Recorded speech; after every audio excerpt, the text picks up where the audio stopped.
Hello students. इसके पहले हम लोग इंटेलिजेंस के बारे में पढ़े थे। इंटेलिजेंस क्या होता है, कितने प्रकार के होते हैं और उनकी क्या विशेषताएं होती हैं।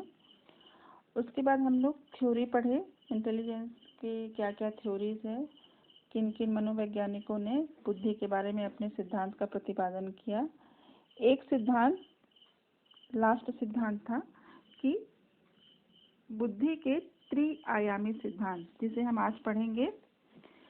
ये त्रिआयामी सिद्धांत को त्रिविमी सिद्धांत भी बोला जाता है, त्रियामी सिद्धांत भी बोला जाता है और बुद्धि की संरचना का सिद्धांत भी बोला जाता है।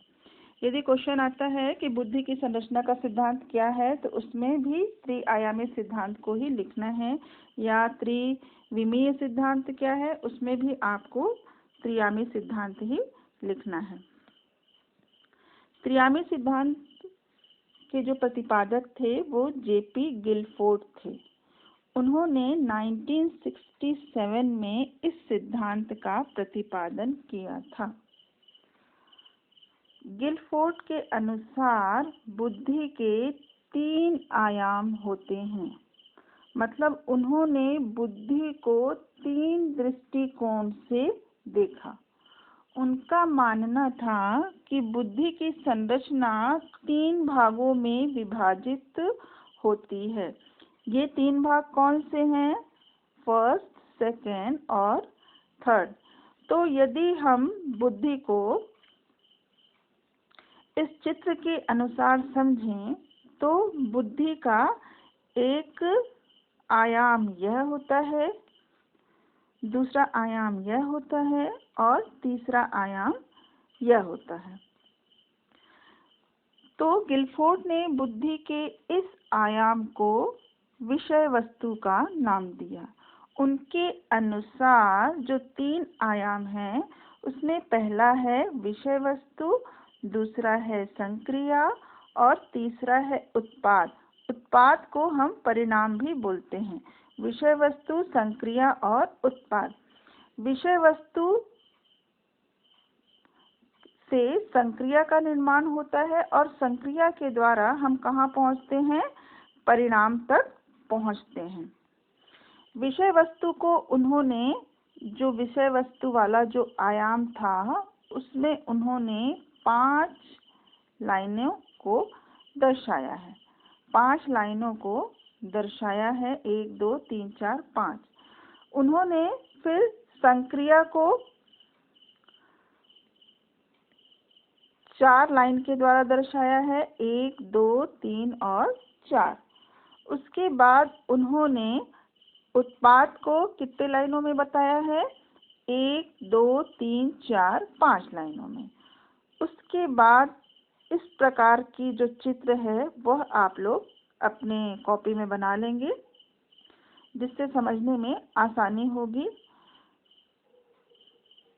अब हम देखेंगे कि संक्रिया में जो हम लोगों ने 3 लाइनें खींची थी, उन 3 लाइनों के आधार पर विषय वस्तु में आप ऐसे लाइन खींच लेंगे।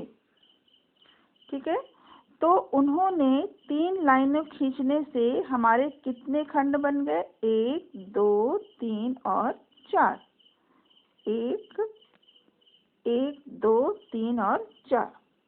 तो पहला जो हमारा खंड है उसका नाम दिया उन्होंने आकृति, दूसरा खंड है उसका नाम दिया उन्होंने शाब्दिक, और तीसरा दिया सांकेतिक और चौथा दिया उन्होंने व्यवहारिक।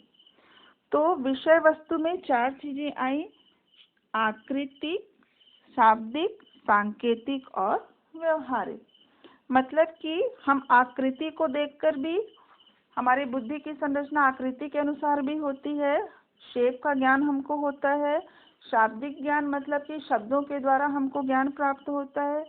कुछ ज्ञान ऐसे होते हैं जिसे हम सिंबल के द्वारा पता करते हैं, और कुछ ज्ञान ऐसे होते हैं जो व्यवहारिक होते हैं, जिसे हम अपने बातचीत या अपने व्यवहार के द्वारा प्राप्त करते हैं। दूसरा हमारा आ जाता है यहाँ पर संक्रिया। संक्रिया में 1 2 3 4 हम लोगों ने लाइनें खींची थी, तो 4 लाइनें खींची, तो उसके अनुसार कितने ब्लॉक बन गए? 5 ब्लॉक बन गए। जिसमें पहला ब्लॉक है आपका संज्ञान, दूसरा है स्मरण, तीसरा है आपका परंपरागत चिंतन, और चौथा है आपका अपरंपरागत चिंतन, और पांचवा है आपका मूल्यांकन। उसके बाद हमारा लास्ट आता है उत्पाद। उत्पाद या जिसको हम परिणाम भी बोलते हैं, उसमें उसको 6 भागों में बांटा गया है: इकाई, वर्ग, संबंध, प्रणाली, प्रत्यावर्तन और निहितार्थ। तो हम देखें कि विषय वस्तु के 4 रूप होते हैं: आकृतिक, शाब्दिक, सांकेतिक, व्यवहारिक। संक्रिया के 5 भाग हैं: संज्ञान, स्मरण, परंपरागत चिंतन, अपरंपरागत चिंतन और मूल्यांकन। तो परिणाम हमको क्या प्राप्त हुआ? इकाई के रूप में, वर्ग के रूप में, या संबंध के रूप में, या हमको सिस्टम के रूप में, या हमको प्रत्यावर्तन के रूप में, या निहितार्थ के रूप में। तो अब हम यह देखते हैं कि पहले यदि हम गुणा करें तो इसका योग क्या आता है? 4 गुणित 5 गुणित 6, तो योग आपका आया 120। बाद में क्या होता है, ये जो आकृति है इसको हम 2 भागों में बांट देते हैं: दृश्य और श्रव्य। तो दृश्य और श्रव्य मतलब कि यदि हम चीजों को देखकर भी आकृति का ज्ञान होता है, और हम उसको सुनकर भी उसकी आकृति का ज्ञान प्राप्त कर सकते हैं। जैसे मैं सर्कल बोल रही हूँ, तो आप अपने दिमाग में कौन सी आकृति बना रहे हैं? गोल। यदि मैं उसको आपको बनाकर बता रही हूँ, तो वो आपका दृश्य जो इंद्री है वो काम करती है। यदि मैं बोलकर आपको बता रही हूँ, तो उसमें आपका श्रव्य वाली इंद्री काम करती है। तो आकृतिक को यदि हम हटा दें, उसमें दृश्य और श्रव्य जोड़ दें, तो ये कितने हो गए? 5। व्यवहारिक, सांकेतिक, शाब्दिक, दृश्य और श्रव्य। तो ये हो गए 5। उसके बाद आपका आता है संक्रिया। संक्रिया में क्या हो गए?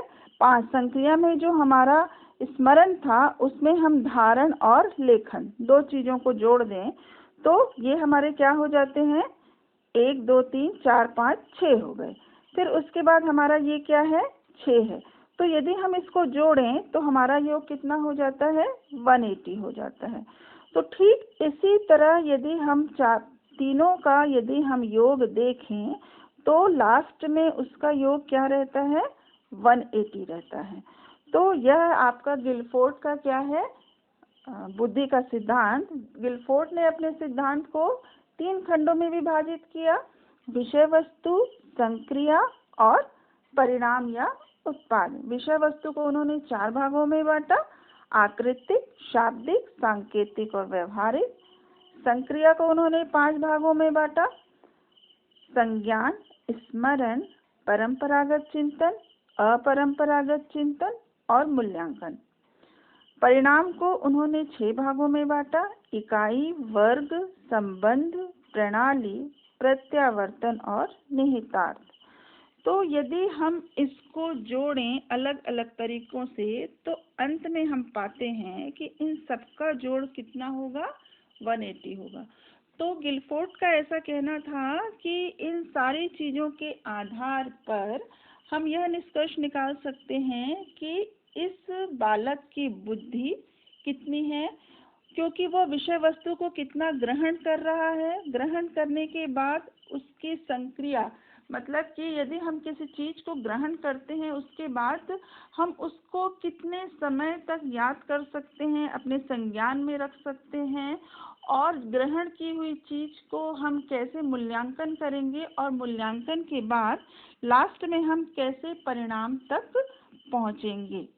तो ये पूरी प्रक्रिया जो होती है वह किसके दौरान होती है? आपकी बुद्धि के दौरान होती है, और लास्ट में जो निष्कर्ष मिलता है उसी के आधार पर गिलफोर्ड का मानना था कि हम बुद्धि निकाल सकते हैं कि इस बच्चे में उच्च बुद्धि है, इसमें निम्न बुद्धि है और इसमें मध्यम बुद्धि है। Thank you.